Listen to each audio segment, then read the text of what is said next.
আজ বিকেল ৪টার মধ্যে তিতুমির কলেজকে বিশ্ববিদ্যালয়ে রূপান্তরের ঘোষণা না দিলে ঢাকা উত্তর সিটি এলাকা অচল করার হুঁশিয়ারি দিয়েছে আন্দোলনরত শিক্ষার্থীরা। চলছে আমরণ অনশন। নতুন কোনো বিশ্ববিদ্যালয়ে অধিভুক্ত হতে চায় না তারা। শিক্ষার্থীদের দাবি, বিশ্ববিদ্যালয় করার মতো সুযোগ সুবিধা থাকলেও আমলাতান্ত্রিক জটিলতায় তা আটকে আছে। শুক্রবার রাত ১১টায় তিতুমির কলেজের সামনে সংবাদ সম্মেলনে তারা এই ঘোষণা দেন।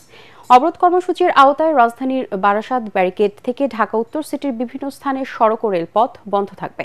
তবে বিশ্ব ইজতেমার আখেরি মোনাজাতের কারণে রোববার ভোর ৬টা থেকে বেলা ১১টা পর্যন্ত শিথিল থাকবে অবরোধ কর্মসূচি। দীর্ঘ ২৮ বছরের সংগ্রামের একদম শেষ মুহূর্তে উপনীত হয়েছে আমরা। আসলেই অনশন শব্দটি তখনই ব্যবহৃত হয় আন্দোলনের একদম শেষ। আমরা শুরু করেছিলাম মানববন্ধন দিয়ে এবং আমরা অনশন দিয়ে শেষ করতে যাচ্ছি। আমাদের যুগ্ম সচিব স্যার আমাদের এখানে আসছিল। তিনি আসার পরে আমাদের দাবির সঙ্গে তিনি একদম মন থেকে একাত্মতা পোষণ করেছেন। আমাদের ডিসিশন একদম ক্লিয়ার, সেটা হচ্ছে আমাদেরকে যেই আশ্বাস দেওয়া হয়েছে ৪টা পর্যন্ত সরকার আলটিমেটাম বেঁধে দেওয়া, ওই পর্যন্ত আমরা আমাদের স্বাভাবিক এই অনশন চলতে থাকবে। ৪টার পর থেকে আমাদের আমরা পূর্ব ঘোষিত যে আমাদের কর্মসূচি বারাসাত ব্লকেট, সেটা আমরা ৪টার পর থেকে কন্টিনিউ চলতে থাকবে।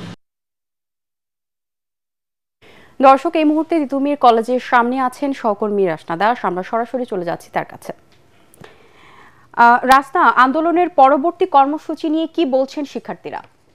টানা ৬৮ ঘন্টা পার করেছে তিতুমির কলেজের শিক্ষার্থীদের ধর্মঘট এবং অনশন। আপনারা জানেন, শিক্ষার্থীরা এই ধর্মঘট এবং অনশন করছে কলেজটিকে বিশ্ববিদ্যালয়ের স্বীকৃতির জন্য। তারা জানিয়েছেন তাদের দাবি যৌক্তিক, সকল সুযোগ সুবিধা থাকার পরেও তাদের বিশ্ববিদ্যালয়টিকে এখন পর্যন্ত কলেজই রয়েছে, তাদের বিশ্ববিদ্যালয়টিকে বিশ্ববিদ্যালয়ের রূপ দেওয়া হয়নি। সেজন্য তারা আমরণ অনশন করছেন। তারা জানিয়েছে যতক্ষণ পর্যন্ত এই অনশন করবেন, যতক্ষণ পর্যন্ত তাদের দাবি মেনে নেওয়া হবে। এত দীর্ঘ সময় খাবার ও পানি না নেওয়ায় ইতিমধ্যেই কয়েকজন শিক্ষার্থী অসুস্থ হয়ে গেছেন। শুক্রবারে গুরুতর অসুস্থ হয়ে পড়ে ২ শিক্ষার্থী। তাদের উন্নত চিকিৎসার জন্য ঢাকা মেডিকেল কলেজে হাসপাতালে পাঠানো হয়েছে। শিক্ষার্থীদের যেই 7টি দাবি রয়েছে, সেই দাবিগুলোর মধ্যে তিতুমির বিশ্ববিদ্যালয়ের স্বীকৃতির দাবি, তিতুমির বিশ্ববিদ্যালয়ের প্রশাসন গঠন করে সেশনে ভর্তি কার্যক্রম পরিচালনা, শতভাগ আবাসন নিশ্চিত করা সহ বেশ কয়েকটি দাবি রয়েছে। তারা জানিয়েছে আজ বিকেল ৪টার মধ্যে সরকারি তিতুমির কলেজকে স্বতন্ত্র বিশ্ববিদ্যালয় হিসেবে ঘোষণা না দিলে এবং 7 দফা দাবি মেনে না নিলে ঢাকা উত্তর সিটি কর্পোরেশন অবরোধ কর্মসূচি পালন করবে। তারা অবরোধের আওতায় রাজধানীর বারাসাত ব্যারিকেড থেকে ঢাকা উত্তর সিটির বিভিন্ন স্থানে সড়ক ও রেলপথ বন্ধ থাকবে।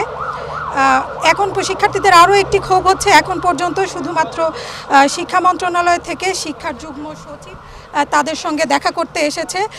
এখন পর্যন্ত সরকারের কোনো উচ্চপদস্থ কর্মকর্তা, উপদেষ্টা অথবা অন্যান্য শিক্ষা মন্ত্রণালয়ের কেউ তাদের সঙ্গে দেখা করতে আসেননি। তারা জানিয়েছে যে আন্দোলনরত অবস্থায় তাদের যদি কিছু হয়, সেক্ষেত্রে দায়ী থাকবে শুধুমাত্র সরকার এবং রাষ্ট্র। এই ছিল আমার কাছে সর্বশেষ ভাবনা।